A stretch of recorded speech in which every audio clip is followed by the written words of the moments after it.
Hi, my name's Phil. I like talking about politics, and in this video I'd like to discuss how our new Chancellor and possibly next Prime Minister, Nadhim Zahawi, has a financial history of such concern that he's been investigated for his tax arrangements by his own government department. But first, if you'd like to be notified of daily news and politics, please subscribe to the channel and click the bell notification icon. So I'll be discussing a few Tory leadership candidates over the next week and some general issues. I don't necessarily expect to cover all of them, but although I considered Zahawi as a serious outside chance for the job, it would seem ridiculous now for either Tory MPs or Tory party members to back him as their pick, given the ease with which Labour would point at the controversial nature of his appointment as Chancellor. Last Tuesday, Rishi Sunak left the government along with Sajid Javid. Johnson had need of another Chancellor. Nadine Dorries was straight round to number 10. Oh no, we all got a bit worried about that one, but not even Boris Johnson was that stupid. But Nadhim Zahawi went round as well. Now, he had not yet offered his support for Boris Johnson publicly. He had a proposal to make.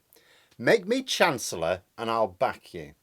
It was rumoured that Johnson wanted to replace Sunak with Liz Truss, but Zahawi was insistent that he would quit if he didn't get the job. Tricky for Johnson. Couldn't really afford the cabinet resignation, so he prepared himself to offer Zahawi the position of second most senior member of the government and in charge of the government's economic policy and budgets. But officials had a bit of an issue. It's been reported this weekend. The Cabinet Office told Johnson that HMRC had a red flag by Zahawi's name over an offshore trust. The conflict of interest would be concerning enough to deny Zahawi the appointment. But Boris Johnson was not interested in blocking appointments for ethical reasons. We've seen that before. He had an urgent political need. If Zahawi wasn't made Chancellor, he would quit. He'd already lost 2 cabinet ministers. He wanted to stem the tide. In the end, it was all in vain anyway, because Johnson fell 2 days later and Zahawi himself, the very next day, told Johnson to resign. One day, make me Chancellor and I'll back you. Next day, thanks for making me Chancellor. Now resign like a good little boy so I can be Prime Minister. And this has a nice parallel with why Boris Johnson had to resign last week. Johnson fell, in one sense, because he appointed an MP to a position wholly unsuited to the role, and he made the appointment despite objections. Exactly the same thing happened with Zahawi. It's the same with putting Evgeny Lebedev in the House of Lords. What Boris Johnson has done is to expose the weakness of some of our checks and balances. They will have to be strengthened at some point. Boris Johnson tried to make Lebedev a lord. The security services said, this represents a serious risk to national security. We strongly advise against it. Don't care, said Johnson, do it anyway.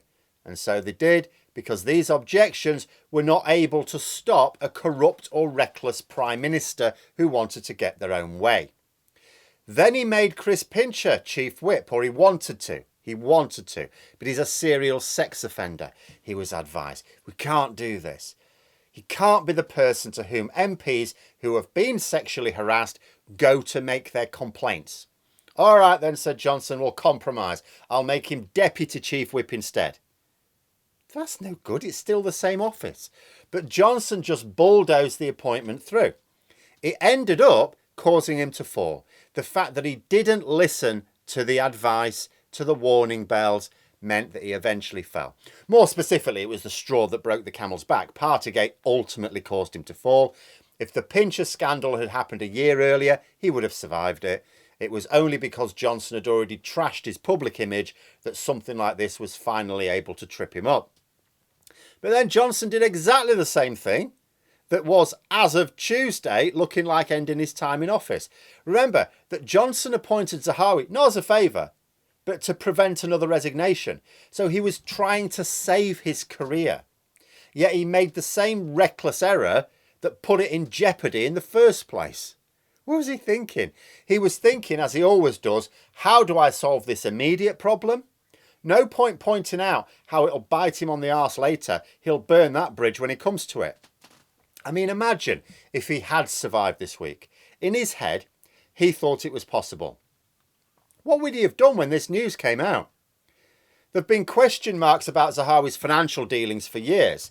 In terms of general probity, a lot of that PPE contract money went towards businesses owned by his family.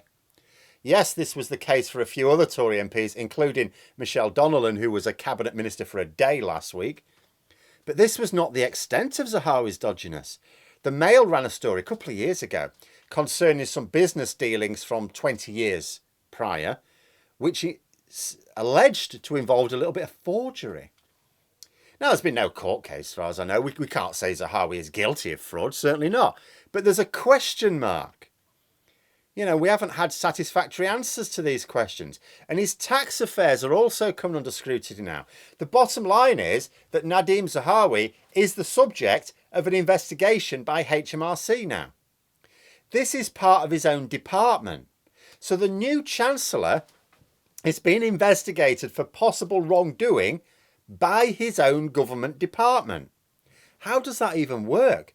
Let's say the investigation clears him. Okay, let's say. And maybe he is genuinely clean. Maybe he's not done anything illegal. It might be. But is anyone seriously going to have confidence there was no political interference? Remember the investigations that found Priti Patel guilty of bullying? But the report was altered to stop her having to lose her job. This caused Johnson's first ethics advisor to quit. An investigation into Boris Johnson over his flat refurbishment found in his favour.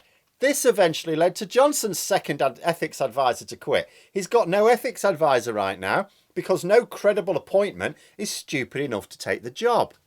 So who's going to believe that an investigation into the head of the Treasury by a department within the Treasury would be independent and robust? I mean, the previous post holders have questions to answer as well. Both Sajid Javid and Rishi Sunak, the two previous chancellors, have organised their past financial affairs, and in Sunak's case, potentially current financial affairs, to avoid paying UK taxes. Now, politically, both could come under serious pressure about their financial past if either became the next Prime Minister. But nobody is, as far as I know, claiming they've done anything illegal. It's just an ethical issue, but not illegal. You know, it's a subjective issue that may not be a good political look. But there are rather more serious concerns about the way Zahawi may have conducted his affairs over the years. Might not be anything in it other than the subjective ethical issues. But there are so many concerns, and now an investigation by HMRC, that it would surely be a massive risk for Tories to make him their leader. Frankly, I can't imagine the eventual replacement for Johnson even keeping him on as Chancellor. And yet, there are reasons to dismiss any of the candidates to replace Johnson as clearly unsuitable, and I don't mean because of their policies. Obviously, I'm not a Conservative. I see no benefit to the country in any Conservative leader. But I mean strategically. From their point of view, you know, I think that the candidate that comes closest to being not someone you wouldn't touch with a barge pole might be Penny Mordaunt. I mean, she would not be at all good for the country. But it's very difficult to see how there's an obvious reason for a Tory voter not to vote for her. But her aside, there are no other candidates without very obvious reasons to drop them in the first round of voting. But one of them's got to win it. If Zahawi wins, he really will be the Johnson continuity candidate.